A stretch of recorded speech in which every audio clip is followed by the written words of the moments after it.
Hello, everyone, and welcome to another episode of Car Wash Magazine Live. As always, I'm your host, Matt DeWolf, editor-in-chief of Car Wash Magazine. So today we've got a little bit of a different story for you from last week. Last week we were talking a lot about kind of consolidation and what that's kind of doing to the industry. This week we're going to kind of talk about it from the other angle. So we've got Nick Lopez is going to be joining us from the Bubble Bath Car Wash down in Texas. He's got 5 locations, a 6th on the way. So we're going to talk a little bit about that. We're going to talk about community. We're going to talk about just ways to stay competitive and to keep shining. So stay tuned for that. That's coming up. We're also going to get into a little bit of that so what conversation that we started last week about what's your why, what's your deeper why, and what are you out there doing every day that's kind of driving that home. So we're going to get to that. Look, I've got a book recommendation for you guys because, sometimes I read. Sometimes. This week, I recommend to you this. So this is called Humankind, okay? So this is Rutger Bregman. I heard about it on a podcast I was listening to. Really fascinating book, and it kind of flips the script on how you think about human beings and like what our kind of natural state is, and like whether we're like, if we will revert to chaos and anarchy, or if we will actually come together in times of crisis. So super fascinating read. I recommend it to anybody who's just kind of looking for something to put on their nightstand and read. So check that out. Let's dive in, shall we? This week in Car Wash, friends. Look, it's been busy a couple weeks for everybody in this industry, washing a ton of cars. We're seeing crazy numbers across the board for everybody. A lot of records out there. So it's an awesome time to be in this industry. We say that a lot. It still rings true. Still rings true. So what else are we hearing besides that everybody's washing a ton of cars? We are hearing Sonny's has been for a while now announcing their plans of expansion into Texas, and they announced that some of those acquisitions have closed. So Lone Star and Scotch Plaid, those are now official. So you can go congratulate them. We've got Mr. Clean over here. Oh, dang it, guys! I got to work on this. This my pointing game is not on point. So, all right, so we got Mr. Clean opening up in Sharpsburg. That's part of their kind of grander expansion plan. And before anybody goes down this path, they are licensed. They can use the big bald man on the wall. All those things are licensed as part of their agreement. If you want to learn more about Mr. Clean's plans, you can check out episode 158. That's 158. Of Car Wash the podcast. We've got Stuart Williams on that episode, and he shares some of his plans for Mr. Clean and what they're doing there. So, the other thing I want you guys to do, and I think this would be really fun, okay? So this is like us all coming together. I would love it if we could all go vote for Soapy Joe's proposal competition, all right? Because it's like, all these people went through the Soapy Joe's tunnel out in San Diego, recorded their proposals, submitted it as a contest. People are trying to win $10,000 and a couple of wedding rings here. So check it out. It's a great marketing idea. Love what they did with it. Go check that out. You got the link here below. Propose it. Soapy Joe's voting only goes until March 8th. So you got to go out and go do it. Otherwise, it's going to be gone. But guess what? I will share the winners back on this program. So, if you're lazy and you don't want to go vote today, that's okay too. Let's see, what else do we have going on? In the latest episode of Car Wash the podcast, we finish off part 2 of assessing your business for sale. If that's something that you're interested in, you can go check that out. We've got a lot of really great conversations coming up on the podcast. I've been talking to a lot of folks, and so prepare yourselves, friends, because you're going to be getting a heavy dose, a heavy dose of podcast here in the coming weeks and months. So, what else would I talk about on this program if I wasn't going to talk about training your people? Train your people. Matt, you always talk about people. Yeah, I know, because it's important. So, Nick Lopez, who we're having on the show here in a little bit, he just started a whole training initiative, worked through that, got through that. We're going to talk a little bit about that. But before we get there, I do want to share with you all a little bit about what one operator up in Canada thinks of ICA's new training program, LEAD.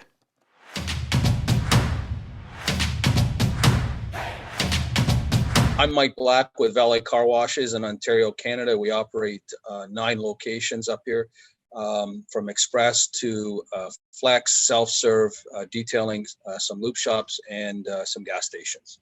what I found attractive about Lead was, as a company grows, and you have multiple operations with a lot of employees, training is a great aspect that you have to get a handle on.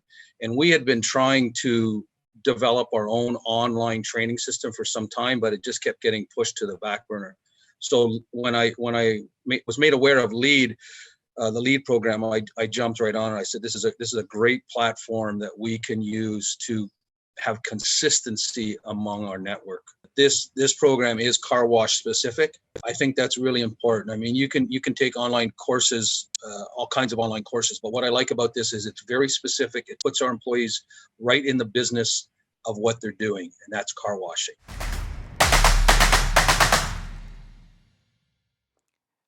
All right, so that's Mike Black telling you why he likes Lead. If you want to learn more about Lead, check it out down here. Guys, I got it. I did it. Oh, no, I didn't. Ah, shoot. All right, carwash.org/lead. You know where to go. Hey, last week I did mention we were talking to Go Car Wash and Chris Anderson. So want to just give you all a sneak peek of what we were talking about last week, so that you can go out and check out the rest of that episode. So we talked about a lot of things about what Go Car Wash is doing, where they're going, all those things. Check it out.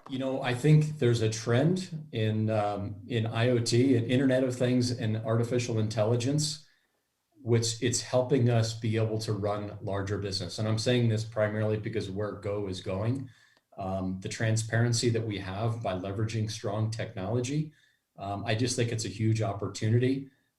We're seeing all the manufacturers come out with better ways to help us, cloud-based solutions, and I think there's a great future there for leveraging some of these new technologies. That.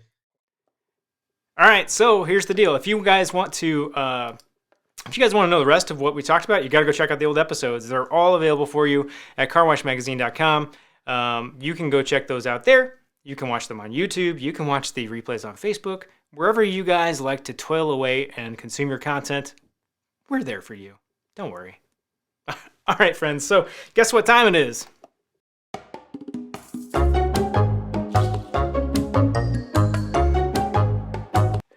All right, we got jokes, friends. Here we go. This one for you today. It's not my son Asher delivering it. It is me, so I'm sorry for that. If you want to send me your jokes, m2wolf@carwash.org. Otherwise, you're stuck with mine. Here we go. What is the difference between a well-dressed man on a bicycle and a poorly dressed man on a unicycle?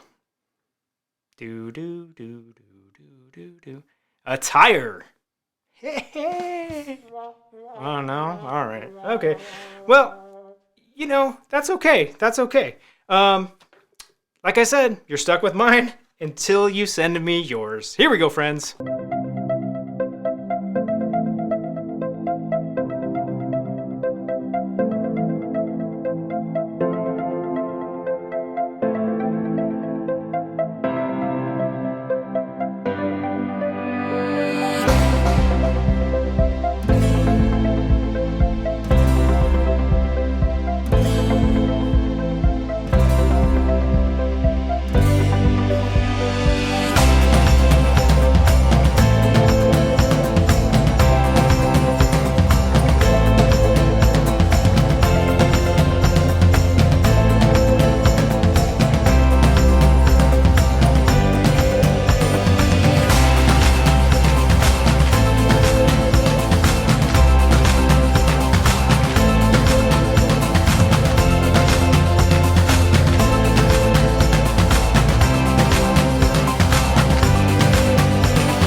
All right, here we are. Joining me on the program is Nick Lopez from the Bubble Bath Car Wash. Nick, welcome. Hey guys, how's it going? Matt, Yes. Thanks for having me here, man. Good. Super excited to be Good back energy. with Car Wash Live. Good energy. Absolutely. Here we go. All right. So we got in Texas, man. Yeah. Energy. Everything's about Texas right now. Everything's Tony's big in coming to Texas. Everything's big. News is all about Texas. Hey, Nick.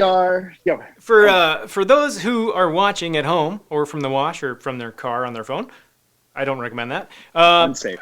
Give everybody sort of a quick version of your path to car washing.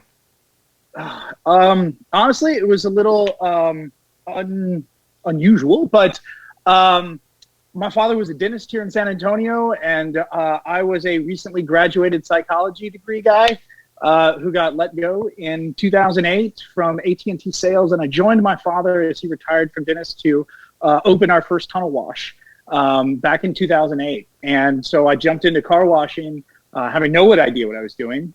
Took some car wash college. Hold up a second, Nick. Let me. I don't know what's going on with the audio. I can hear you good, but it seems as though the friends at home are not hearing you at the moment. So give me just a moment. Let's get you. Oh, no worries. Let's get you square here. All right. I can start over. Let's turn you up a little bit and do that because I'm loud and normally you're pretty loud too. But yeah, I'm surprised you can't hear me. All right, we're getting there here. Let's see here. Let's turn up all the things, shall we, friends? Yay! Turn up the volume on Nick Lopez. I don't think I would have ever said that. No, I don't think anybody ever said that. Most people run from that idea. All right. I think we can hear you. We can hear you decently there. Otherwise, good. I'll keep turning you up. And friends at home, you may need to turn your volume up a little bit for our friend Nick, because let's just see. Can people hear me? Let's just see how it goes. Nick, can you just say hello? Yeah, hi again. It's Nick. I'm with Bubble Bath in San Antonio. Been doing this 12 years. Hey, hang on just a minute. We're going to come back to it. I'm going to play a video. We're going to work on this audio real fast. I'm going to show a quick video for friends out there of some stuff that the Bubble Bath Car Wash is doing at their hometown in San Antonio. Here, check this out, everybody. Jersey architecture.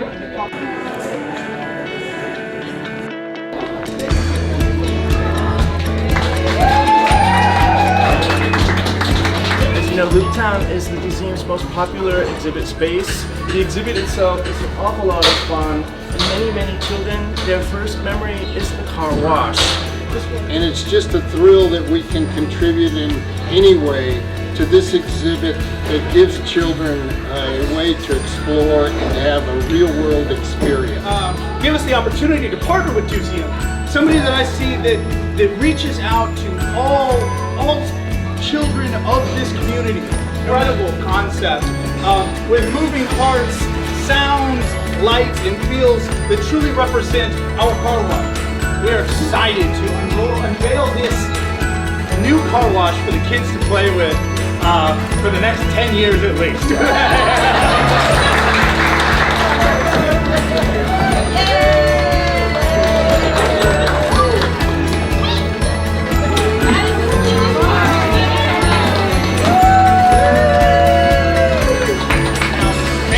Much for coming out to support us, to support our team, to support our family. We love you. We love San Antonio.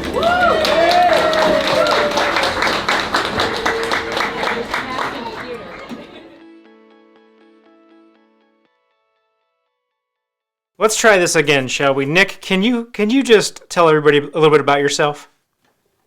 Again, my name is Nick. I'm born and raised in San Antonio, Texas, where I own and operate 5 current tunnels and have one in building and others that we're in the process of getting going. Been doing this since 2008, opened our first wash actually in 2005, and I took over running them in 2008. And that's where we really got into our tunnel washes. And we've been running hard since then, dealing with every first our generation has gotten to deal with, and just kept making moves, rising to the challenge when it came. Well, it's been... Go ahead. You know, we jumped ship a little bit in the middle of that to kind of crank up the volume on Nick Lopez. But the video that we showed was super cool. It's about the Doozeum, right? That's how you say it, the Doozeum. So we showed everybody the Doozeum. Can you just talk a little bit about that? I think that's so cool. Yeah, we got to jump back over to the... So, like I said, I've been in this city my whole life. I'm born and raised San Antonian. So are my parents. So are their parents. My daughter was born here. My wife was born here. We love this place.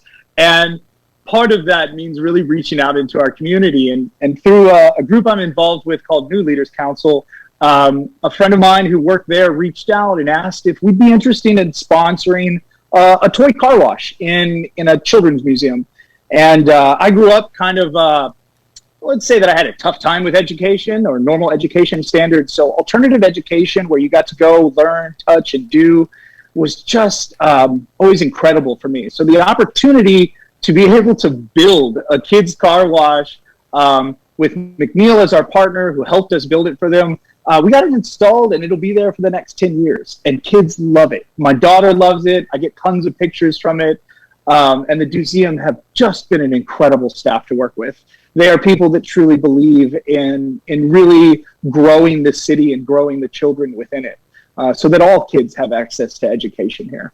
That's huge, dude. Like people. I think that just being able to give that to people and to like put that out there and be a big part of that community in a way that like impacts a very key part, right? Like children are huge in communities, and that's the future. I believe that children are our future, all that kind of stuff, right? So Amen. yeah, man, yeah. Well, and I'll tell you, in Littletown, we stand there with Whataburger, with HEB, with USAA. They are the companies that represent Texas and of San Antonio, and we wanted to make sure San Antonio knows we are too.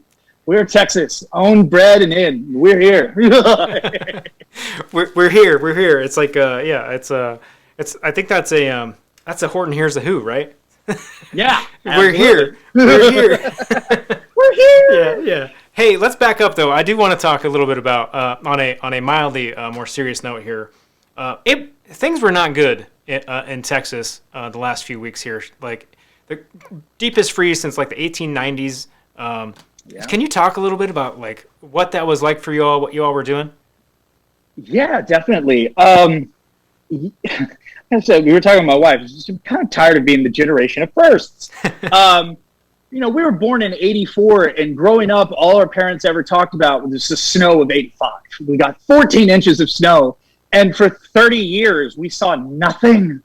And so it was unheard of to be prepared for this kind of crazy. Fortunately, Saturday when we saw it coming, I've been to enough car washes and seen icicles of triple foam coming down from ripped poly that has scared the bejesus out of me. And so with enough experience on it and having to deal with some other stuff, we installed heaters in our washes and then drained all of the lines, fortunately, before that all hit on Saturday. And then I sent out a text to my guys and said, sit tight and wait to hear from me because I don't know when it's going to be over. To be honest, we thought it would be a day, man. The last time it actually snowed earlier this year, and it snowed for 2 hours, and then it was 70 the next day, and it was all gone. So it wasn't a deal. And then it hit, and nobody understood how many cascading more problems we have to deal with. Yeah. I mean, it went from, yay, it's snowing, and to building snowmen outside, and my daughter being super excited, to being like, wait, why is the power gone? Yeah. Wait, what? Now the power's back. Why is the water off? What? Now the water's on. Now it's dirty, and I can't get it running. All right, cool. Well, I'll go fix my well house. There's no plumbing parts. Now people don't have food, and there's lines backed all the way to the street at our grocery stores. It was just the next thing after the next thing after the next thing. And I tell you personally, I got my car washes were awesome, but my home, I got caught with my pants down, and my whole well house froze. I live out in the country, and everything broke. I mean, our pressure tank was solid ice. My booster pump exploded. There's a big old hole in it. And so, we began the process of filling toilets with hot tub water and whatever else we could do, and boiling water from a well that we could actually draw from that was down the road some. And on Friday, when it finally, the roads cleared enough, because this is the longest we've ever been closed, Matt. I've never been shut down for a week, ever. In 12 years, I've never been closed this long. And we ran into the sites. My director of operations ran into the sites on Wednesday because he's crazy and just was dying to go check on stuff. And we found that mostly everything was unharmed at the washes. And on Friday, when we spun up and we dealt with what the rest of the country deals with, snow bump, oh my God. And we started washing just billions of cars. I ran to the washes to go check on things. And while I was there, I grabbed some cloud-free water and stuck in my car because it was like, well, man, I got nothing to drink at home. I'll do this. And I'm on my way home and I went, oh, duh. Yeah. Why aren't we doing this for everybody? Yep. We should be open. And I called my marketing people and I called my pops and I said, hey, look, I have an idea. Tell me if I'm being ridiculous. I don't know if this is going to last a day or a week. Should we do this? Both of them said, rock and roll. And so we flew to it. We ran lines from the spot free machine out the door, wrote on poster board, free water, and threw it up on our social media. Because the truth is, Matt, like, I didn't get into this business because I love watching cars. Like, it's not what drives me.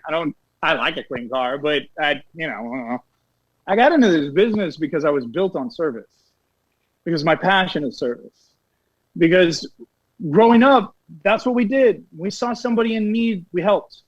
And if this business gives me the opportunity to help and to give out service to my community, no matter whether it's giving out free drinking water or building a kids museum or donating money to various nonprofits or helping out the kids on their baseball teams and their soccer teams, that's who we are. Bubble Bath is here to serve. If a tornado hit your neighborhood, you need brush cleared out, we're there. Because that's who we are. We're about service. So, yeah, you wonder why people do what they do. This is why I do what I do, man, is because it gives me the ability to reach out in my community and help. And I don't know what else to do with my life. I can't do that. Yeah, man, that's exactly what I was talking about last week, which is funny, like that you would follow that, because it really is like people have different reasons for doing what they do, and some people are super passionate about washing cars and they just love like all the components of it, and that's great. Like, that's fantastic. Do that. Everybody do you. But it is also a fantastic vehicle for making an impact in the lives of others, and just being a real steward in your community and taking care of that, like you mean it. Like, I think that's super important. And Absolutely. Let's come back to this. Let's come back to. Well, I actually wanted to tag on to a bit of that. Yeah, do it. The other part of that service that we didn't get to talk about is my staff. You know, the ability to have a family of 40, to be able to provide living wages for these kids so that they can go home and be helpful with their families or provide for their families. I love my staff. And what they do to reach out to the community, it warms my heart every time. We did this big Christmas card drive in the midst of COVID, and my guys ran out and managed to score 1,800 Christmas cards for lonely senior citizens who weren't allowed to visit their families at Christmas. And I went into my sites and I told my guys, look, man, think about your grandmother who's sick and can't be there. How can we help? And I said, all right, let's do this. And they flew to it. And a lot of those guys do really well. And we got to build them so much by really installing robust training programs this year. We took COVID as an opportunity to spend some time really building a training program. And I reached out to one friend of mine who started building me a basic training program online. I was just super stoked about it. I was all excited. And I was yakking with my good friend Claire at ICA, and she went, wow, what are you doing? Stop. What do you mean stop? I'm going. I'm going. Yeah. And she goes, no.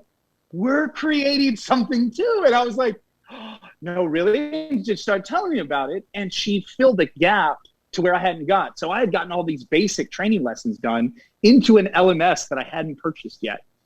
And then she came in and said, well, look, not only do we have this to offer, but come be a part of our test group. Tell me if you like it. You're in the midst of this stuff anyways. Check it out. Dude, man, like, this is a really incredible program. Like, the management portion of it covers the stuff that I can't, and it builds these kids into managers that not only make my place more successful, but they can take those skills and use them at other businesses, and they are super applicable. It's also cut way down on how much my senior managers are getting ridiculous calls about how to fix or do like small things, which they have been super grateful for. I got to run my first big training class with my staff about 2 weeks ago, and I did it personally because I really wanted to really jump into it. And 10 of them were new hires and 2 of them were managers. And it just went so awesome. It was just so much fun, like, to teach and to see them just get enthusiastic and passionate for it. And I finished it and snowpocalypse it. And for for 7 days, I had to call these people and be like, don't lose your energy. Don't lose your energy. Yeah. Come on, stay with me. We lost one. It made me sad. Like, Oh, that's okay. I mean, you got to keep that fire moving. And it was tough to say, all right, guys, you're going to go and do. And then we're not going to be open for a week. Like, it's like, okay. oh, man. So it was different. But I tell you, really getting to just dive into that training program and spending the time doing it personally, it was just super rewarding. And we're super excited to get all of the rest of our staff through it. My senior guys are really excited because truthfully, like, they've told me, like, boss, like, sometimes I feel like I don't have a day off because I always got to answer the phone because people are asking me questions. All right, man. Well, let's fix it. Let's get it done. And the best way we can fix that problem is training. It's the only way that you get to spend time with your family. And I tell my guys, like, work is important, sure, but life is your family. Yeah. Life is yours to live. It's not mine to take. And granted, I'm paying for some work, but that's not where I want you to grow and live and be. I want to be home with my family and not thinking about the wash. It was part of what I was, there was all of this horror happening around us as people were desperately struggling to stay alive throughout this whole snow deal. And part of me also enjoyed the quiet a bit, to not have anything taking me away from just getting to be with my family and live very simply and see them and pay attention to them. Because it gets hard in this business. Just always wanting to be on top of everything in the wash and in it with the guys. Well, yeah, you have this whole, like, dichotomy going on of, like, man, it's my business. I want to be there. I got to, like, take care of it. I got to, like, lead everybody, and I'm going to lead by being on site and doing that thing. And man, you're going to wear out, brother. Like, that's going to wear on you and grind on you and have some downstream impacts on where you kind of ultimately want to be. And anybody that has ever built a thing and scaled it and done it really well figures out along the way some of those operational pieces that they can step back from, right? Like, absolutely. I heard somebody say, one of the greatest days was when they could walk to one of their sites and hand an iPad and walk away, right? Like, that's the moment. That's like, oh, I'm doing it. I'm scaling. It's happening. So, I want to switch gears a little bit. You've been talking about it in terms of, like, how to stay competitive. Okay, so for you, that comes up a lot in community, right? Like being local and staying tied to that. What other tips do you maybe have? Because we hear a lot of news around consolidation and acquisition and mergers, and I share a lot of that news. But the flip side of that is there's still probably 95% of this market that is not that, right? So, yeah. So talk a little bit about that. Like, where are you in that? Staying strong as small man. business. Yeah. They always say we're the backbone of America, and yet, like, we're talked about just so little.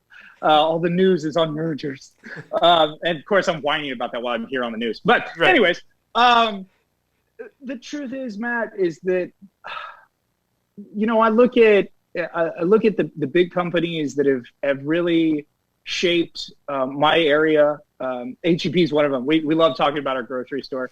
I remember during the hurricanes, we have a line that says, I don't need FEMA, I've got my grocery store. And these dudes they roll out with 18-wheelers to show up to help their communities. And with that are then buying back that loyalty. In a lot of ways, that is how I fight back, man. I fight back because this is my home. I was born here. My parents were born here. My daughter was born here. We're of here. So when people come and they shop with me and they give back to us, we give back to our local community.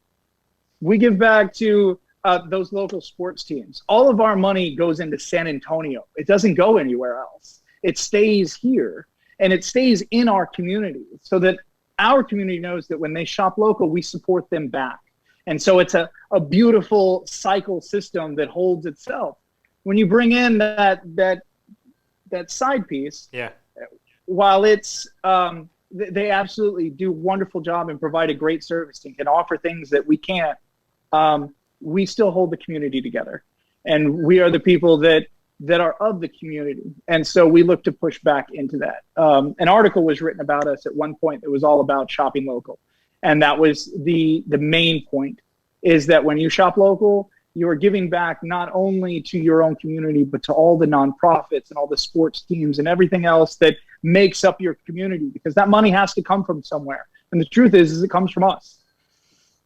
Well, I love all of that, because that's like the things you have to do to like stand out and differentiate and really showcase that community piece. The other thing I think that you guys do a really nice job with is promoting it and talking about it and documenting it. And I mean, that's the other piece, right? Like you said, small business, it's the backbone, but it doesn't get talked about. It's because, everybody's heads down, working really hard, hoping that people are going to notice the hard work we're doing. But ultimately, you got to shout it from the rooftops. Like, it's got to be loud and proud and often to get that out there. I'm gonna share hold on. I have to hold you 1 second. I'm sorry. I'm gonna. No way. It's a cliffhanger. So I had an alarm going off. It's noon. It's time to eat. Intermittent fasting. Man. Oh my 30. Trying goodness. to look good still. I'm sorry. Yeah. Hangry Nick is not a good Nick. I'm going to be honest with you, Matt. Like, and this is kind of internal secret. A press release goes out with everything we do. Yeah. We let the media know what we do. We post on our social. I have a robust marketing team that we reach out to called Creative. They're incredible people, and they're who helped me turn my ideas not only into workables, but also let everybody know that we're doing them. That drinking water bit, the first people I called was them, because I need them to tell people about it, or it doesn't happen. I've seen what happens when I try to do good works without saying anything. The truth is they end up being failures. And that, to me, hurts harder than most things. When I go out there to try and really help my community, and I don't get any response because nobody knows what I'm doing, it feels so crummy. But you tell these people that allow the attention to show up, and then all of a sudden you're able to help whole groups of people rather than just the few people that happen to see it. I encourage, if you don't have the budget for it, and it took us a while to have the budget for it. I think I finally did it once I had 3 car washes. Millennials are wonderful. Yeah. we have our generation has a little bit better understanding of social media, and some of that is just free, cheap, and it takes time. But if you can at least throw a few posts up there, get it out there, have some pictures, you'll be surprised at the return you'll get. And then, as far as press releases go, some of that's really easy to just write up and send over. Like, it's an email blast. Yeah. I mean, have a good headline, get right to the point, Amen. Make it easy. All good. We'll run it every time, I right? mean, the truth is these news people are seeing a million stories a time. Yeah. And like you sure know, Matt, you've got 1,000 lots of content to curate. Please, somebody give me something to do on here. Yeah. And so if we can be helpful in that, right, as they ruffle through all the things that they want to do, we hope that they look to us and see what we're doing and help us get the word out so that we can be more effective in our basic goal, which is to be of service to this community. I love that. Hey, I've got one last question, and then I'm going to let you apparently get to lunch because. Tell me. Yeah, I know. Normally I would say I'll let you get back to the business of washing cars, but I'm going to let you go eat, I guess. All right. So one thing I can do today that is going to make me better tomorrow. Ready to go. Break things. Like, just mess up, man. Break things, try. Like, you will never learn how to fix these things if you don't try. I have failed so much in the last 12 years. I failed with people. I failed as a manager. I failed with our finances. I've failed trying to put a Hydroflex pump back together. I've failed messing up foamers. I've done it all. And the truth is, now when I come in and my guys break something and boss, and they get all freaked out because they think I'm going to be all pissed off. I'm like, Bubba, you just learned something, man. Now you know how to fix it. You have asked me, like, how do you train how to do everything in this job? You can't. There's not a training manual thick enough to get through everything that this job has to offer. What you can do is approach it with a little guts and with a little humility, to know that you don't know everything and you're going to mess up a lot. and it's probably going to cost you some money. But once you get there, you get to kind of sit back and realize that, well, I'm an expert in some of this. And it's because, well, I put in the time and I put in the blood. Yep. And yeah, so, just don't be afraid to jump in there and break some things. All right. There you have it, folks. Break stuff. Go out and break stuff, but maybe not like on a Saturday morning. Maybe a bad time to break stuff. Planning is always good. Yeah. Hey, Nick, thank you so much for being on the program today. It's been an awesome show. I always love talking to you. Honor. Thank you. Hey, for everybody watching at home, if you want to see more episodes like this, you know where to go, carwashmagazine.com, or YouTube or Facebook, or all the places you are consuming your content. And until next week, when you're out there, keep it clean. I'm just having a good day.